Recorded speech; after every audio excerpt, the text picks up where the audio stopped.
sudah dikonfirmasi oleh Sekjen Partai Gerindra Ahmad Muzani bahwasanya PDIP akan masuk ke dalam kabinet Prabowo.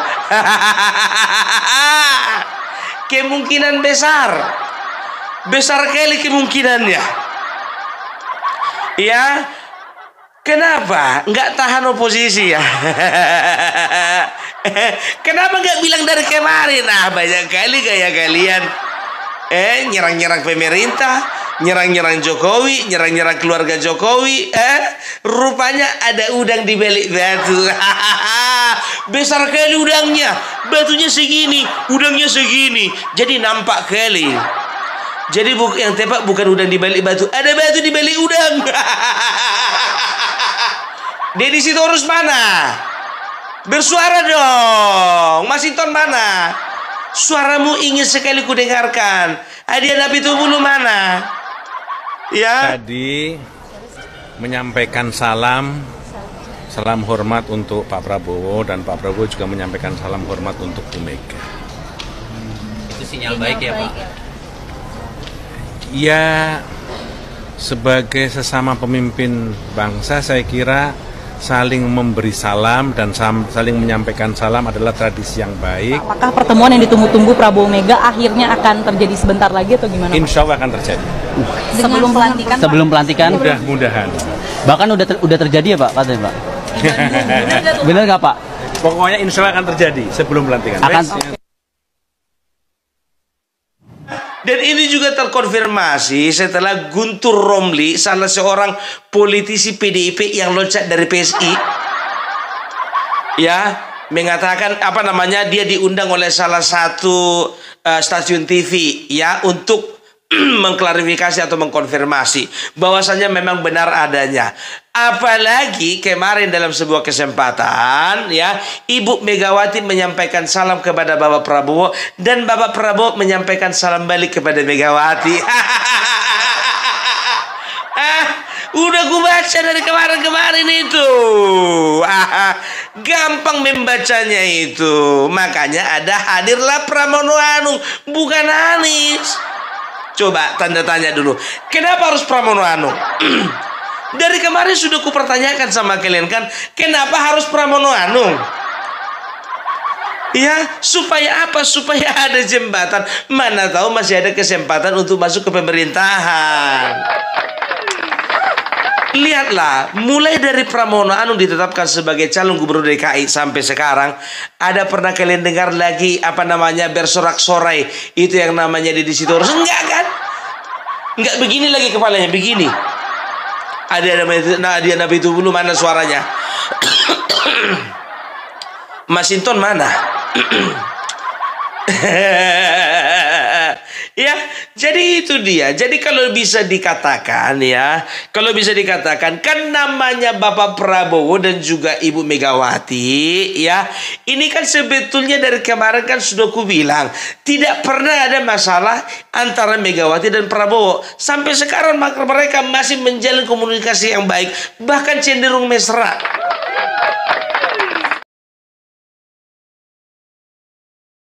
Ketua DPP PDIP Puan Maharani membenarkan rencana pertemuan Megawati Soekarno Putri dengan Prabowo Subianto. Menurut Puan, pertemuan tersebut merupakan silaturahmi penting. Meski begitu, Puan enggan memastikan waktu pertemuan tersebut. Pernyataan itu disampaikan Puan di Kompleks Parlemen Senayan pada Selasa 10 September. Selain enggan membocorkan waktu pertemuan Megawati Prabowo, Puan juga tidak merincikan soal pembahasan rencana pertemuan itu. Adapun kabar pertemuan Megawati dan Prabowo sebelumnya disampaikan oleh Sekjen Partai Gerindra Ahmad Muzani. Meski begitu, Muzani enggan menjawab perihal keterkaitan pertemuan tersebut. Itu makanya kemarin Anies Baswedan bisa kupastikan tidak akan direkrut PDIP untuk menjadi calon gubernur. Karena apa?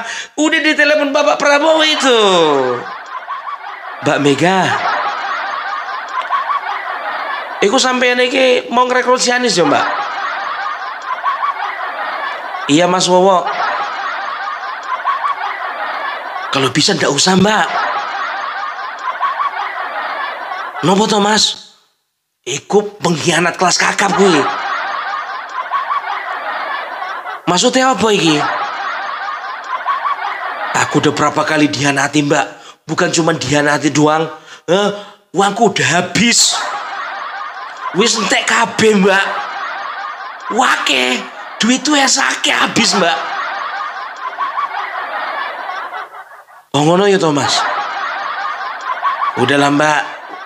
Gini aja lah kita. Damai-damai aja lah kita.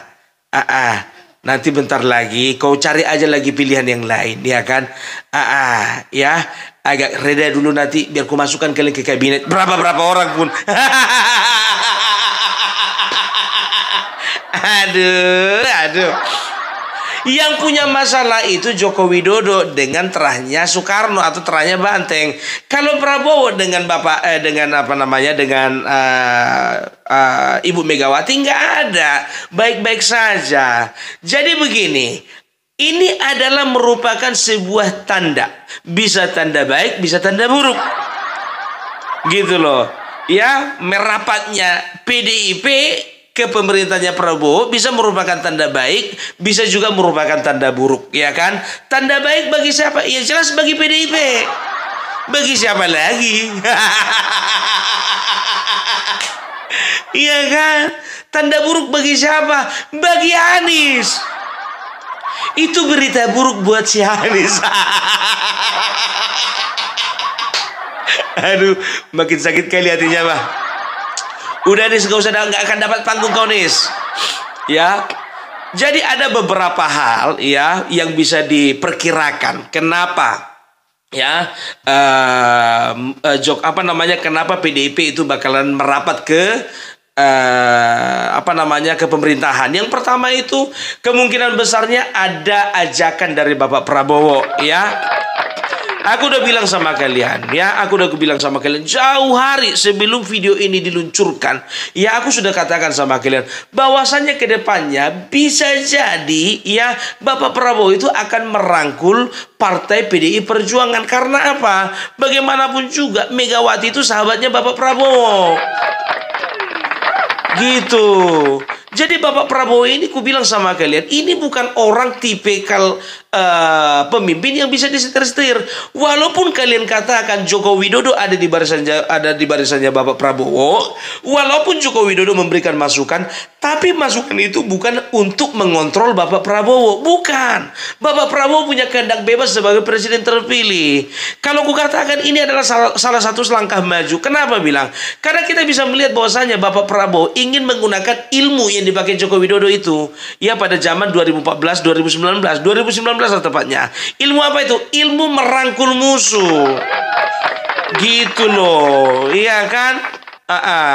Jadi bisa dikatakan skor yang diberikan Ganjar kemarin 5 dari 10 terhadap kinerjanya Menteri Pertahanan itu nggak terlalu menyakitkan dibandingkan nilai 11 dari 100 yang dikasih Anies. Ya, itu dia. Lagian juga secara politik lebih ada untungnya merangkul Megawati daripada Anies. Gitu ya. Jadi ini berguna untuk apa? Ini berguna untuk percepatan pembangunan menuju Indonesia Emas 2045. Gitu. Aku udah katakan sama kalian, tidak ada yang salah dengan partai PDIP. Koarnya aja yang besar. Tapi biasalah itu, dalam sebuah pertandingan, dalam sebuah kompetisi, ya, kadang-kadang suara itu harus lebih besar daripada tenaga. supaya lawan berpikir kita itu kuat, padahal enggak. Akhirnya apa? Menyerah juga kan, nggak tahan oposisi. Udah bisa diperkirakan itu apa sih yang bisa didapatkan oposisi. Itu yang pertama. Baru yang kedua, ya, ini kan ada rencana revisi Undang-Undang MD3 yang akan memberi gambaran bahwasanya Puan Maharani tidak akan menjadi ketua DPR lagi. Karena apa?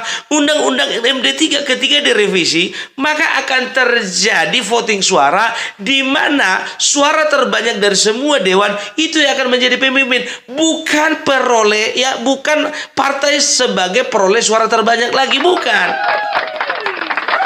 Gitu. Dan ini mulai panik. Udah aku bilang dari kemarin kan, video yang kemarin sebelum ini, Puan Maharani mulai panik, nggak jadi ketua DPR lagi. Makanya aku bilang tidak ada ancaman berarti dari PDIP untuk Kim, nggak ada. Ancaman apapun juga yang dilontarkan, yang dilemparkan PDIP itu nggak membuat nyalinya Kim plus Prabowo dan juga Joko Widodo menciut, nggak ada. Tapi politik yang dimainkan oleh Joko Widodo, Prabowo dan juga Kim itu cerdik ya, tapi tidak licik. Itu dia, bukan Anies, licik tapi kurang cerdik. Maunya main maunya dia nggak kerja, yang kerja 3 partai. Mana mau? Maunya dia nggak keluar uang, maunya yang keluar uang partai. Mana mau? Iya kan? Udahlah makanlah yang enak itu, ditelan bumi lah kau. Kan begitu. Itu dia. Jadi kemungkinan besar ya ini udah ketar-ketir ini PDIP. Karena apa? Ketua Dewan tidak akan dipegang lagi. Makanya kurasa ini menjadi sebuah pertimbangan ya. Mau nggak mau PDIP harus merapatlah kepada pemerintahan supaya tidak ada pro kontra antara eksekutif dan legislatif. Ya dong. Karena apa? Kalau ada pro kontra antara legislatif dan juga eksekutif, maka bisa dikatakan nanti perjalanan perjalanan Indonesia menuju Indonesia Emas ini bukan terhambat tapi jadi lebih lambat, gitu dia ya. Jadi kalau bisa dibilang sih ya mulai sekarang cobalah dulu ditelusuri dulu komunikasinya ya. Diperbaiki dulu cara kau komunikasi itu di situ terus. Nyonyormu itu gak usah terlalu panjang. Iya, karena aku tengok postingannya udah low. Udah gak kayak kemarin lagi. Sekarang hampir gak ada suara. Karena kebetulan batuknya aku gak bisa gak bisa ku praktekkan. Itu dia. Jadi sudahlah ya PDIP, yuk bergandengan tangan yuk sama Bapak Prabowo ya. Kalaupun contohnya kalian sakit hati sama Jokowi, urusan belakangan lah itu. Tapi ingat ya, ada juga pihak ini yang nakal ini. Pihak yang nakal dan juga cenderung memecah belah. Apa katanya? Ya, sudah kelihatan bagaimana Bapak Prabowo akan mengalihkan perhatiannya dari Jokowi kepada PDIP. Ini adalah tanda-tanda keretakan antara Joko Widodo dengan Bapak Prabowo. Alangi kapui. Dasmu. Saya nanya ngomong. Tahu. Kalau untuk saat ini, Prabowo is Jokowi. Jokowi is Prabowo. Lai mengertian. Kalau lo baso minang den ko ha. Ya. Ini apa pikiran-pikiran picik gitu ya. Udah dikasih panggung, udah dikasih kesempatan, mau bertindak yang anarkis pula dalam tanda kutip. Dibilanglah Bapak Prabowo mau meninggalkan Jokowi. Ingat, Bapak Prabowo itu adalah seorang tentara. Dia seorang prajurit. Dia punya jiwa korsa yang baik, yang bagus, yang kuat. Ngerti? Seorang tentara, seorang prajurit tidak akan pernah melupakan jasa daripada orang yang pernah menyelamatkan hidupnya. Gitu. Apalagi Kopassus. Lain dulu saya di Ramayadi. Nggak ingat dia siapa yang ngangkat dia. Itu satu di antara sekian lah itu. Tapi setahuku yang namanya seorang prajurit, dia itu tidak akan pernah mengkhianati orang yang pernah berjasa kepadanya. Nggak pernah. Itu dia, sportif orangnya Bapak Prabowo ya. Jadi bahkan menurutku Prabowo ini bisa menjadi penengah antara Megawati dengan Joko Widodo gitu. Mungkin saja Megawati bersama PDIP itu sudah mulai introspeksi diri. Ya kan, ternyata tidak ada yang bisa disombongkan. Karena apa? Ya kan? Karena kesombongan itu adalah awal dari kehancuran. Apalagi ada pula gerakan apa namanya itu, tenggelamkan PDIP. Ngeri. Kalau sampai itu terjadi ngeri. Bukan cuma di akar rumput, di DPR juga udah mulai. Makanya itu yang perlu diwanti-wanti, itu yang perlu diwaspadai ya. Jadi kalau ku katakan sudahlah ya, maju terus untuk Indonesia Jaya, tinggalkan Anies Baswedan di belakang. Salam perbedaan, salam RKI harga mati.